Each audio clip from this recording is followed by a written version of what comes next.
حضرت عبداللہ ابن عمر رضی اللہ تعالیٰ عنہ بیمار ہو گئے، شدید علیل تھے، طبیعت مبارک میں کمزوری آ گئی، کچھ کھانے کو دل نہیں کرتا تھا، گھر والے بار بار کہتے کچھ کھا لیجئے کچھ کھا لیجئے، نہیں کھاتے تھے۔ بالآخر حضرت نافع آپ کے غلام تھے، ان سے کہنے لگے کہیں سے مچھلی مل جائے نا تھوڑی سی، میں کھاؤں گا۔ تو کہتے ہیں میں سارے مدینے میں ڈھونڈتا رہا، مچھلی نہ ملی، اگلے دن بھی ڈھونڈی تو نہ ملی، تیسرے دن بھی ڈھونڈی تو نہ ملی، تو فرمانے لگے یار بس چھوٹی سی خواہش ہے، کوئی فرض نہیں ملتی تو رہنے دے۔ کہتے ہیں چوتھے دن مچھلی مل گئی، میں 1.5 دینار کی مچھلی لا کے حضرت عبداللہ ابن عمر رضی اللہ تعالیٰ عنہ کے سامنے جو مچھلی رکھی تو آپ نے لقمہ روٹی کا توڑا تھا، مچھلی کو لگانے لگے کہ دروازے پہ فقیر نے آ کے آواز دی کچھ کھانے کو دو۔ تو حضرت عبداللہ ابن عمر نے روک لیا اور ہنسے۔ کئی دفعہ دے ہم بھی دیتے ہیں پر ہمارا چہرہ دیکھنے والا ہوتا ہے، اتنے ہم غصے میں ہوتے ہیں، دے دیتے ہیں، لیکن جو چھلوٹیں ہوتی ہیں نا چہرے والی وہ گنی نہیں جاتی۔ ہنسے، فرمایا دیکھو میرا اللہ کتنا کریم ہے، وہ مجھے بچانا چاہتا ہے، اٹھا بار دیا جا کے۔ تو خادم اب حکم کا پابند تھا، وہ لیت اللہ تو کر نہیں سکتا تھا، وہ گیا اور جا کے دے آیا۔ فقیر جب سارے محلے سے آٹا اکٹھا کر لیتے ہیں تو پھر ایک جگہ جا کے بیچتے بھی ہیں۔ دے آیا، وہ 2 گلیاں آگے گزرا تو میں پیچھے دوڑا گیا، میں نے کہا سچ بتا کھانی ہے کہ بیچنی ہے؟ وہ کہنے لگا جو بھی سبب لگ جائے کر جاؤں گا، آپ نے دے جو دی ہے۔ تو کہتا ہے میں نے اسے کہا کہ یہ 1.5 دینار کی میں نے خریدی تھی، اگر تو 2 دینار کی مجھے بیچ دے تو آج کل مچھلی مدینے میں مل نہیں رہی، تو میں اپنے آقا کو دے دوں گا، وہ یہی کھائیں گے، بیمار ہیں۔ تو کہنے لگا جی بسم اللہ، مجھے کیا اعتراض ہے، 2 دینار مل رہے ہیں، 1.5 کی مچھلی، اور 1.5 کی بھی کسی نے نہیں خریدنی تھی، اب تو پک گئی۔ فرماتے میں نے 2 دینار اس کو تھمائے، وہ مچھلی اس سے خریدی اور خرید کر کے میں لا کے حضرت عبداللہ ابن عمر کے سامنے دوبارہ رکھی۔ تو فرمایا یہ کیسے آ گئی؟ میں نے کہا حضور 1.5 کی خریدی تھی اور پھر فقیر کو دے دی، اب اسی سے میں 2 دینار کی خرید کے لایا ہوں، آپ قبول فرمائیں۔ تو فرمانے لگے تم نے اچھا نہیں کیا، اب اس طرح کرو 2 دینار بھی اسے دے اور مچھلی بھی واپس دے آؤ۔ عرض کی حضور کیوں؟ فرمایا تم نے قرآن نہیں پڑھا؟ حضور پڑھا ہے۔ فرمایا رب فرماتا ہے لن تنالوا البر حتی تنفقوا مما تحبون، تم بھلائی کو اس وقت پہنچو گے جب اپنی پیاری چیز راہ خدا میں خرچ کرو گے۔ امام غزالی نے لکھا ہے، فرمانے لگے دے آ۔ تو وہ حضرت نافع کہتے ہیں میں دینے گیا، دے کے واپس آیا تو کچھ پریشان تھا، کیونکہ مجھے بھی 4 دن ہو گئے تھے نا تلاش کرتے، تھوڑی طبیعت میں مایوسی تھی کہ اتنی محنت سے میں نے لایا اور آپ نے واپس کر دی۔ تو حضرت عبداللہ ابن عمر نے مجھے قریب بٹھایا، پھر مجھے تھپکی دی، فرمانے لگے پتر میں نے ویسے بھی کبھی جھوٹ نہیں بولا، اور آج کل تو میں ویسے ہی بیمار ہوں، ٹائم ہی نہیں، وقت ہی نہیں، موقع ہی نہیں جھوٹ بولنے کا۔ میں تجھے سچ بتاؤں، مجھے مچھلی کھا کے اتنا سکون نہیں ہونا تھا جتنی اللہ کے راستے میں خیرات کھا کے مجھے سکون ہوا۔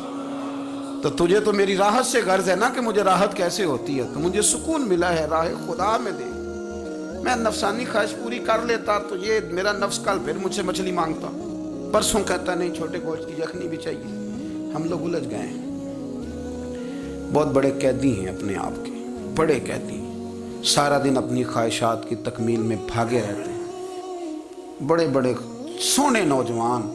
میں ان پہ تنقید نہیں کرتا، مجھے ان پہ ترس آتا ہے۔ جب میں رات کے اندھیروں میں انہیں ٹیلی فون لے کے چوکوں میں کھڑے دیکھتا ہوں تو مجھے رحم آتا ہے۔ میں کہتا ہوں دیکھو نفس کی خواہش کے پیچھے یہ کیا مثلاً آخر کیا ہے اس میں؟ ایک عورت کے پیچھے تباہ کر لیا اپنے آپ، یعنی زیادہ سے یہ کوئی مقصود ہے؟ یہ کوئی مقصد حیات ہے جس کو مقصد بنا لیا ہے؟ میرے عزیز بات کو سمجھ لیں، اتنا خوبصورت آدمی ہے اور اتنا اس کا اونچا قد کاٹ ہے، اور کیا کس کے پیچھے یہ بھاگا ہوا ہے؟ بڑا سمجھدار، دانشور، عقل مند آدمی، ذی روح بندہ، لیکن اس کا سٹیٹس آپ یہ ملاحظہ کریں کہ وہ 20-40 ہزار کی خاطر جھوٹ بولتا ہے، دھوکہ دیتا ہے، فریب اور فراڈ کرتا ہے۔ ہم اپنی نفسانی خواہشات کے پیچھے اس طرح بھاگتے ہیں کہ ہم اصل سے رہ جاتے ہیں۔ میری باتوں کی سمجھ آ رہی ہے آپ حضرات؟ تھوڑا تھوڑا کر کے، ایک ایک کر کے ان کی باتیں کم مانیں۔ وہ ضروری تو نہیں نا کہ سویرے ناشتہ بازار سے اپنی مرضی کا تگڑا کیا ہے، بازار سے لا کے پوڑیاں چنے بہترین کھائے، اور پوڑیاں چنے ابھی کھائے نہیں، شاپر میں ڈالے ہوئے ہیں، اور وہ لے کے ابھی آ رہا ہے تو ساتھ ہی رستے سے